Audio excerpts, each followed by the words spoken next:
Well, this week, Latitude Finance admitted its cyber attack is now one of the most serious ever seen in Australia, with more than 14 million customer records compromised going back to 2005. The greater problem is that Latitude, which sprung from the old GE Money and AGC finance company, has provided finance packages for some of our biggest retailers, including Harvey Norman, JB Hi-Fi, Apple and others. But it also raises another serious issue. Is any company safe? So let's bring in here Jonathan Jackson, who leads the cyber engineering sales for Blackberry in the Pacific and Japan. Jonathan, many thanks for your time. That question, is any organisation safe right now with your data?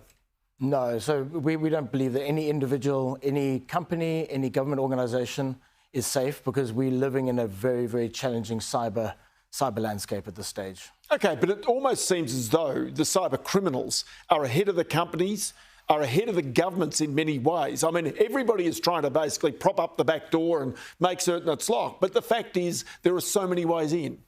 That's true. So it doesn't matter how many locks you put in the front door, they're going to find other ways in. And I think we're starting to see, you know, if Australia needed any kind of additional wake-up calls in terms of cybersecurity, we've seen some high-profile attacks in recent months, and it's only going to get worse. So really looking at a holistic view of where your data is secured, how are you securing that?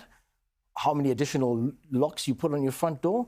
These are really important questions that every single board and every single organisation needs to be answering now. Of course, it's got to go straight to the board level, because they're now becoming culpable as a result of legislation the government's proposing. Claire O'Neill, the Communications Minister. And in this particular case, this is the whole issue of the victims being those who lose their identities or their data.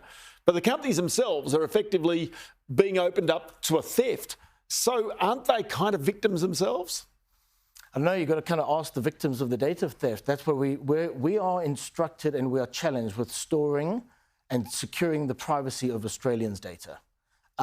Whoever has that responsibility, they need to make sure that data is secure, whether it's stored on a third-party system, on your own systems, it's on a supply chain, a software, third-party, whatever it is.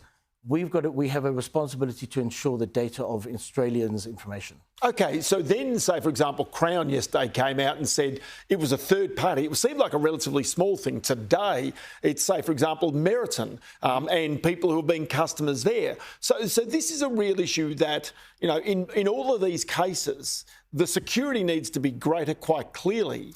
But then the efforts of the criminals is becoming greater again. So there's no end to this. It's a cycle. It is a cycle. And I think good recognition there that the cyber landscape is becoming a lot more prevalent. We're expanding the cyber attack surface of how we do business today, how we interact with each other, how we interact with our customers, how we interact with our data. And cyber criminals are incredibly quick and adept at being able to exploit vulnerabilities. So they're using tools such as AI, for example, now to be able to exploit data. And we have a responsibility and a challenge to make sure that we're using the best tool sets that are available to protect Australia as a country, as well as protect Australia for corporate data and customer data. All right, so there's one other aspect of this. Because it's moving along so rapidly, there is also the case of why companies hang on to data. Now, we understand why, because data is valuable to them in their marketing and the way they do business.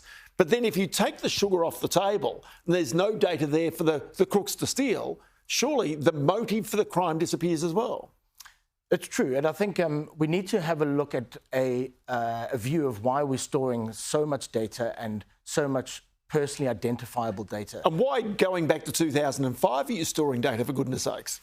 That's a hard question to answer as it pertains to this specific cyber attack, but I think holistically we really do need to take a hard look at how much data we're storing and what it's being used for, but who's also got access to that data and why. And when was the last time we've bench tested that access? So have we done a vulnerability test assessment on our organisation? How good are we actually at being able to stop cyber criminals who are very, very targeted and know there's value in data being stealing it all the time? Well, OK, so the Optus hack was a really simple one. Yep. It seems as though even the Latitude hack is a pretty simple one, going through an employee stolen identity.